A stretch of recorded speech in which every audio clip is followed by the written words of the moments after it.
We were just talking, actually, on the break, we were just talking about birthmarks and how birthmarks will come through, and as well as experimental marks. And you've studied some of these birthmarks that have come through, as Ian did before you. I believe he wrote quite a bit on it.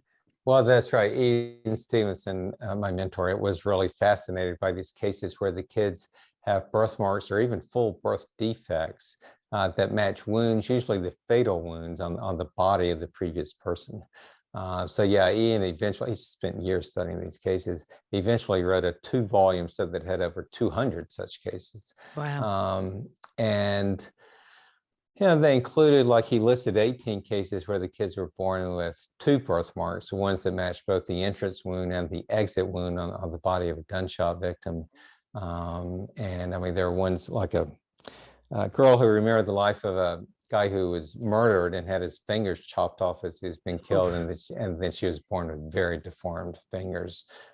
So there are a lot of really interesting cases like that, and it's, you know, it's an interesting thing. It's not sort of a karma thing where the person who did the killing comes back with those defects as the person who was killed, which may not, may not quite seem fair, but it, the way that we kind of put it together is that the consciousness was so impacted that it carried this image with it and then imprinted it on the developing fetus. So then the child shows up with a very similar defect.